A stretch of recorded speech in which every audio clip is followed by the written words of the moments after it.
ታሪካችን የሚጀምረው ማያና ጄሚ ወደ አንድ ጸጥተኛ የገጠር ቤት ሲገቡ ነው። ነገር ግን ይህ ቤት ህይወታቸውን ወደ ላይና ታች እንደሚገለባብጠው አላወቁም። በተለይም ማያ ነፍሰ ጡር መሆኗን ካወቁ በኋላ ሁለቱም ልጅ ወልደው የራሳቸውን ቤተሰብ ለመመስረት ለረጅም ጊዜ ሲመኙ ነበር። ነገር ግን ደስታቸው ብዙም አልዘለቀም። ምክንያቱም ሜቭ የምትባለው የጄሚ አያት ከቤቷ ፊት ለፊት ሞታ ተገኘች። ለአያቱ በጣም የቀረበ ስለነበር ቤቱን በውርስ ተወችለት። ስለዚህ ባልና ሚስቱ ቦታው ትልቅና ለልጃቸው እድገት የበለጠ ተስማሚ ስለሆነ ወደ ገጠሩ ቤት ለመዛወር ወሰኑ። እዚያ እንደደረሱም ኒያ አቀባበል አደረገችላቸው። በመቀጠልም ላሳውቃችሁ የምፈልገው አንድ እንግዳ ነገር አለኝ አለች። ከዚያም ሜቭ በዚያ ይኖሩ የነበሩትን ፍጥረታት ለማስደሰት ስትል ሁል ጊዜ ከአትክልት ስፍራው አጠገብ የሥጋ ቁርጥራጮችን ትተውላቸው እንደነበረ አስረዳች። እነዚህም ፍጥረታት ሬድ ካፕስ እንደሚባሉ እና ሜቭ ለዓመታት ስታበላቸው እንደነበረም ነገረቻቸው። ነገር ግን ከጥቂት ጊዜ በኋላ የልማዷን ትታ ትኩረቷን ሙሉ ቤተሰቧ ላይ ማድረግ ጀመረች። ከዚያ በኋላ ግን ባለቤቷ በካንሰር ምክንያት ሞተ። ልጃቸውም እንዲሁ ሕይወቱ አለፈ። ሜቭ ለሆነው ነገር ሁሉ ምክንያቱ ሬድ ካፕስ እንደሆኑ ስለተረዳች ራሷን ትወቅስ ነበረ። በዚህም ምክንያት ኒያ ምንም ነገር ቢፈጠር ማያና ጄሚ ለነዚህ ፍጥረታት ምግብ መስጠታቸውን እንዳያቋርጡ ጠየቀቻቸው። ምክንያቱም ምግባቸው ከተቋረጠ ትልቅ ችግሮች ይፈጠራሉ። ባልና ሚስቱ በዚህ ባያምኑበትም ለሜቭ ካላቸው ክብር የተነሳ እንደሚያደርጉት ቃል ገቡላት። ኒያን አመስግነው ከተሰናበቱ በኋላ ቤቱን ማጽዳት ጀመሩ። በየቀኑ አዲሱ ቤታቸው ውስጥ የበለጠ ደስተኛ ሆኑ። በነገው ዕለት ከአቅራቢያዋ ከተማ ለመሸመት ወደ ሙዲ ሄዱ። እዚያም የሱቁ ባለቤት ከሜቭ ጋር ስላሳለፋቸው ውብ ጊዜያት ይነግራቸው ጀመር። ምክንያቱም እሷ የአሊያ ውድ ጓደኛ ነበረች። ስለዚህ የገዟቸውን ዕቃዎች ገንዘብ ለመቀበል እምቢ አላቸው። ከዚያም ኒያ ወደምትሰራበት አካባቢ አመሩ። እዚያ ከመድረሳቸው በፊት ግን በአንድ አሮጌ የተጎታች ቤት አጠገብ ሲያልፉ በወረራቸው ውሻ ደነገጡ። ተጨማሪ ውከት ላለመፍጠር ሲሉ ከአካባቢው ለመራቅ ይወስናሉ። ነገር ግን የቤቱ ባለቤት እየተከተላቸው እንደነበረ አላስተዋሉትም። በመጨረሻም ኒያ ወደምትሰራበት መጠጥ ቤት ይደርሳሉ። መጀመሪያ ላይ የአካባቢው ሰዎች ለጥቂት ሰከንዶች ተኩር ብለው ይመለከቷቸው ነበር። በመጨረሻ ግን በሞቀታ ተቀበሏቸው። ማያና ጄሚ እዚያ ከነበረ አንድ ሽማግሌ ጋር ተቀመጡ። ነገር ግን ሰውየው ከመጠን በላይ ጠጥቶ ስለነበር መጥፎ ባህሪ ማሳየት ይጀምራል። በመጨረሻም ከመጠጥ ቤቱ አስወጡት።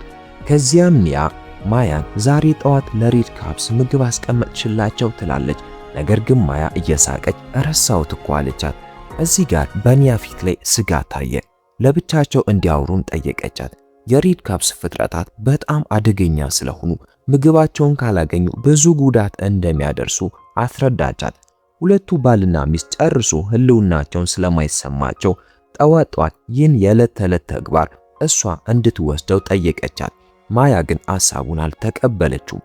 በመጨረሻ ግን ፍጥረታቱን በየቀኑ እንደምትመግብ ቃል ገባች።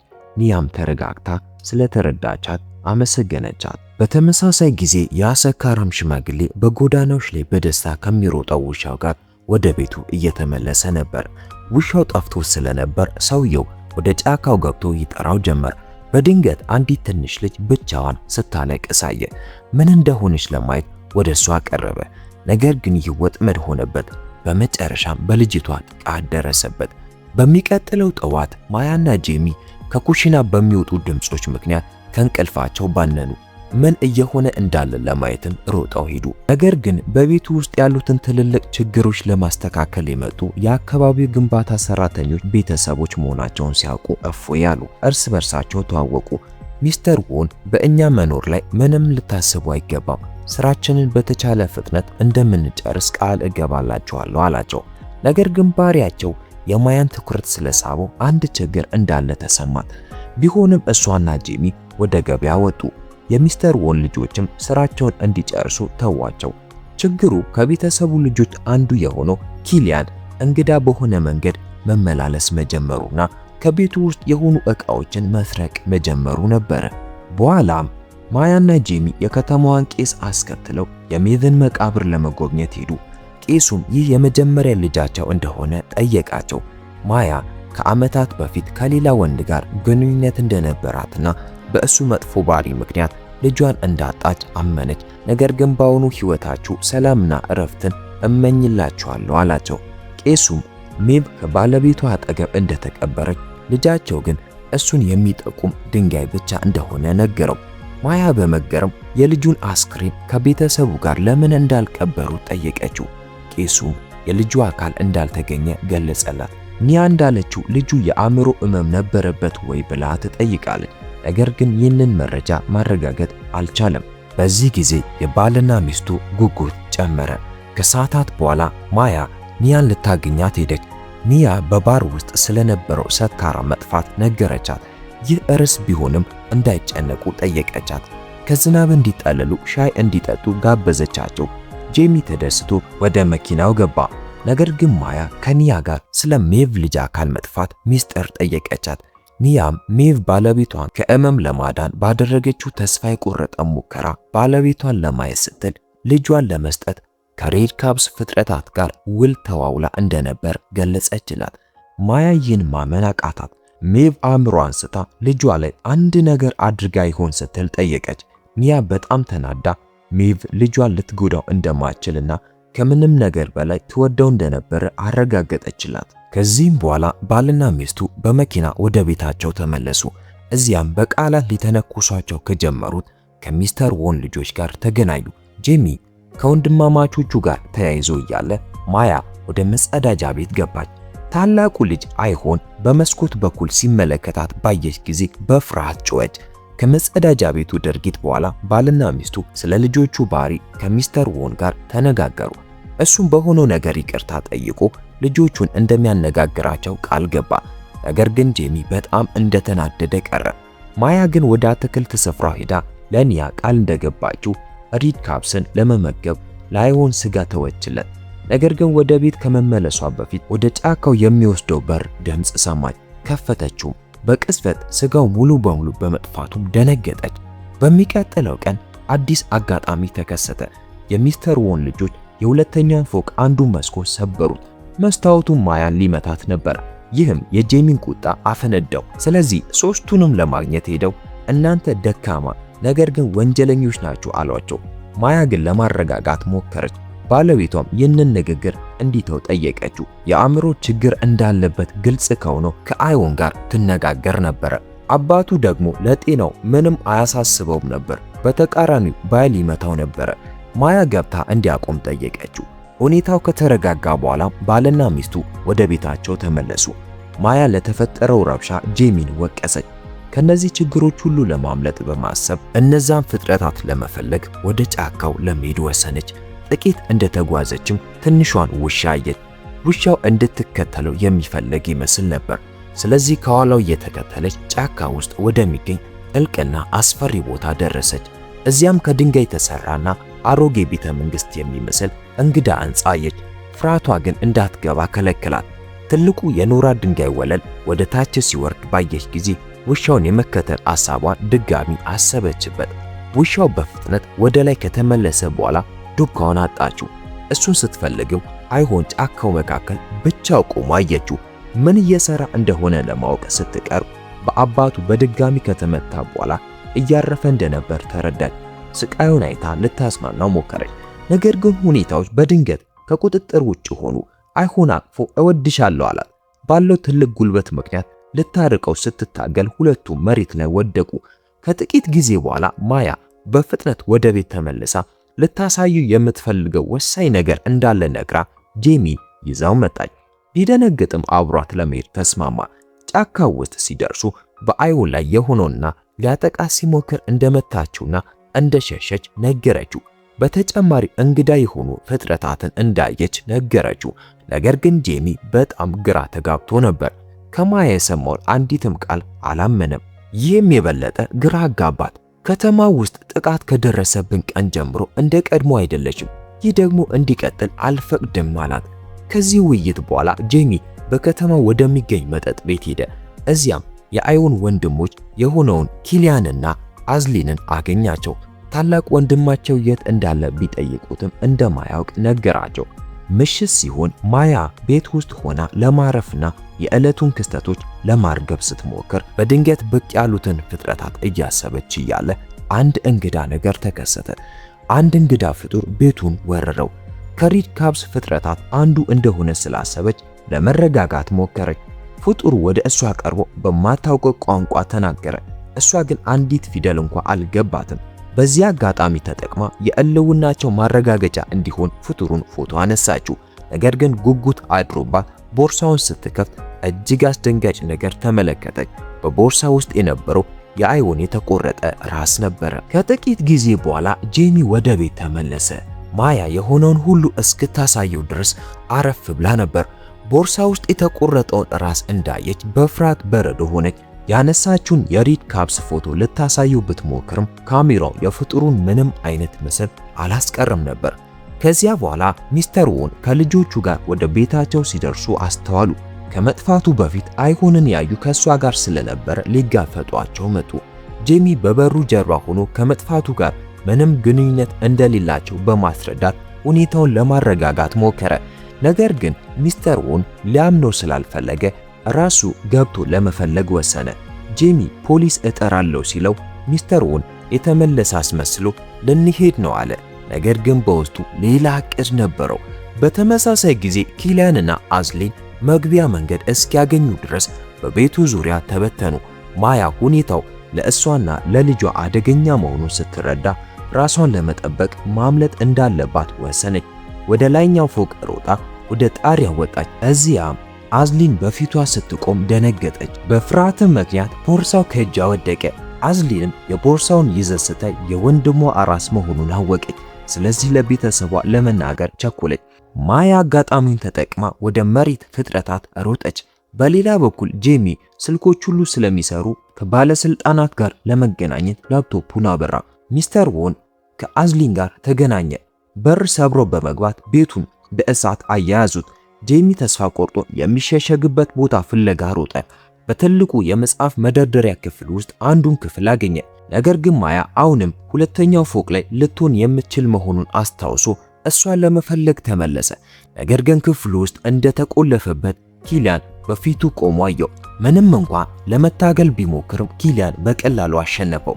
ቤቱ በሙሉ በእሳት እየነደደ እያለ ሚስተር ዎን ቀርቦ የቀረው የልጁ አካል የት እንዳለ ጠየቀው።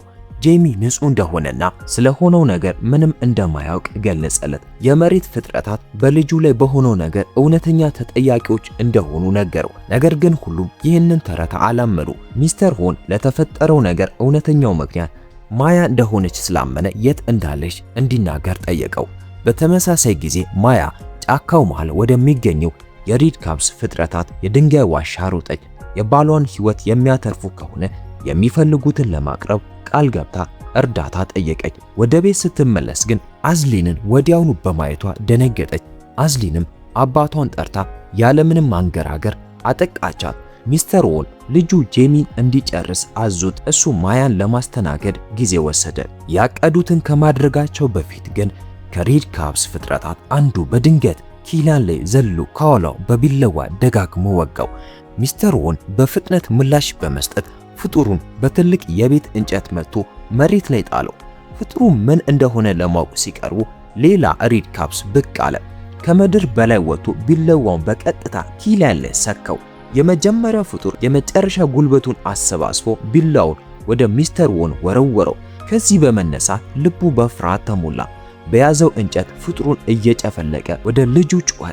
አዝሊን ከቤት ውጭ ነበረች። የሪድ ካብስ ስብስብ ስታይ ደነገጠች። ከማያ ላይ ጎትቶ በማንሳት ከሁሉም አቅጣጫ በጭካኔ ማጥቃት ጀመሩ። በተመሳሳይ ጊዜ ኪሊያን መሳሪያውን ለማምጣት ሲሮጥ በሌላ ፍጡር ደነገጠ። በዋናው በር በኩል ደግሞ ሌላ ፍጡር በፊቱ ብቅ አለ። በፍጥነት ሮጦ ከአንዱ ክፍል ውስጥ ተሸሸገ። እድል ሲያገኝም በድንገት አጠቃው። በዚህ መሃል በሪድ ካብስ ላይ በቀል ለመውሰድ የያዘውን ጠመንጃ ወደ ራሳቸው አቀና። ነገር ግን የቀረው ቡድን ከሁሉም አቅጣጫ ከበበው። ማያን ያዳኗት ሪድ ካብስ አዝሊንን ማጥቃታቸውን ቀጠሉ። በቅጣታቸውም ይደሰቱ ነበር። እሷ ግን ጉልበቷን እያጣች መጣች። ለማምለጥም ምንም እድል አልነበራትም። ሚስተር ዎን በዚህ ሁከት ውስጥ ብቻውን መሆኑን ሲያይ መኪናውን ከፍቶ ጠመንጃውን ወሰደ። በተመሳሳይ ጊዜ ኪሊያን ከኋላው ብቅ አለ።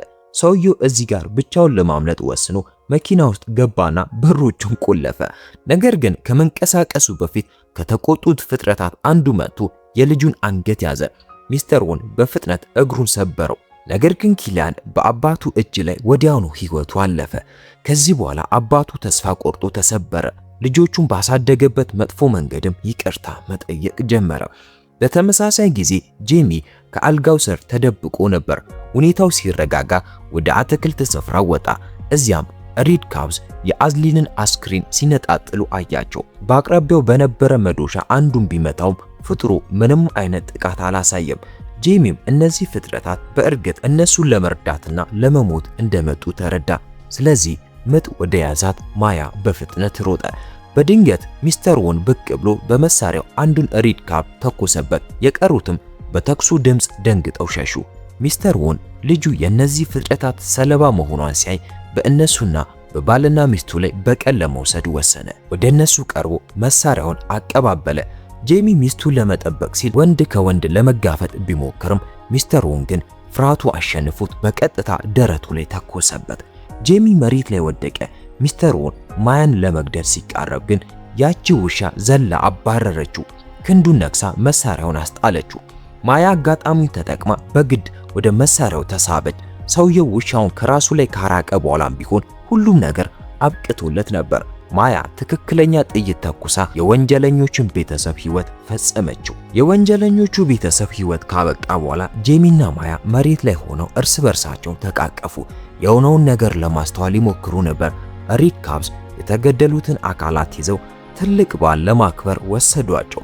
ከጥቂት ደቂቃዎች በኋላ ወደ ሆስፒታል ለመሄድ ጊዜ ስላልነበረ ጄሚ ሚስቱ እንድትወልድ የሳሎኑን ዕቃ አዘጋጀ። እጅግ አሰቃቂ ሕመም ቢኖርባትም ማያ ልጇን በሰላም ተገላገለች። ሁለቱም በብዙ መከራ ውስጥ ካለፉ በኋላ ልጃቸው ደህና በመሆኑ እፎይ ብለው አለቀሱ። ጥቂት ጊዜ አሳለፉ። ባልና ሚስቱ ከጉዳታቸው እያገገሙ መጡ። ማያ እረፍት ስታደርግ ጄሚ የቤቱን ውድመት ይጠግን ነበረ። ነገር ግን ጆሮ ላይ ባደረገው ማዳመጫ ምክንያት የተከሰተውን አደጋ አላስተዋልም ነበር። በድንገት ማያ ልጇ መጥፋቱን አስተዋለች። በመስኮት ስትመለከት ሪድ ካብዝ ልጁን ተሸክመው ወደ ጫካው ሲያመሩ አየች። ወደ ድንጋዩ ዋሻ ብቻዋን ለመሮጥ ወሰነች። ቦታ ውስጥ ስትፈልግ እጅግ አሮጊትና ደካማ የሆነች ሴት አየች። ከልብሶቿም አስደናቂውን እውነት ተረዳች። ይህች ሴት ተራ ሴት ሳትሆን የሜቭ ልጅ ነበረች፣ ድሮ የሞተችው አሮጊት። እዚህ ጋር ማያ አንድ ነገር ተረዳች። በሪድ ካብዝ የታገቱ ሰዎች ወደ ንጉስነት እንደሚቀየሩና ልጃቸውን አዲሱ መሪያቸውን ለማድረግ እየሞከሩ እንደሆነ አወቀችባቸው። እዚህ ጋር ቁጣዋ ፈነዳ። አንዱን ፍጡር በቢላዋ አጠቃችው። ሌላኛው ፍጡር እየጮኸ እንድታቆም ጠየቃት። እሷ ግን ልጇን ለመልቀቅ እምቢ ብላ በቀጥታ ወደ አሮጊቷ ሴት ሮጣ ጣቶቿን በኃይል ነከሰቻቸው። እዚያም የኢቭ ልጅ ሕይወት ለዘላለም አበቃ። ከዚያም ሁሉም ሪድ ካብዝ እንደ አዲሷ ንግስታቸው አድርገው ሊቀበሏት እንደ ዞሩላት ስታይ ተደነቀች። ከጥቂት ደቂቃዎች በኋላ ጄሚ የሚስቱንና የልጁን መጥፋት አስተዋለ። ወደ ሳሎን ሲመለስ ልጁን እዚያው በሰላም አገኘው። ማያን ፍለጋ ወደ ጫካው ወጣ። በመጨረሻም የሚያስገርም ነገር ታየ። ማያ በሪድ ካብዝ ሕዝብ መካከል ቆማ ነበር። ፍጥረታቱ ሙሉ በሙሉ በእሷ ትዕዛዝ ውስጥ ነበሩ። የአየር ሁኔታ ውስጥ በደምና ብርሃን የተሞላ ኳስ ከራሷ በላይ እያበራች ነበር። ፍጥረታቱ እዚያው እንደ እብድ መደነስና መጮህ ጀመሩ። ውሻውም ቢሆን የአዲሷን የሪድ ካብዝ እናት መምጣት የሚያከብር ይመስል አብሯቸው ይሮጥ ነበር። የሆነው ነገር ሁሉ እንደ እብድ እልም ቢመስልም ጄሚና ማያ በዚህ ፍጥረታት መካከል አዲሱን ሕይወታቸውን ለመቀበል ወሰኑ። በመጨረሻም ዓለምን እንደ ፍላጎታቸው የሚያንቀሳቅሱበት ጉልበት በማግኘታቸው ተደሰቱ። ታሪኩን ከወደዳችሁት ላይክ አድርጉ። ሰብስክራይብ በማድረግ በአዲስ ፊልም እንገናኝ።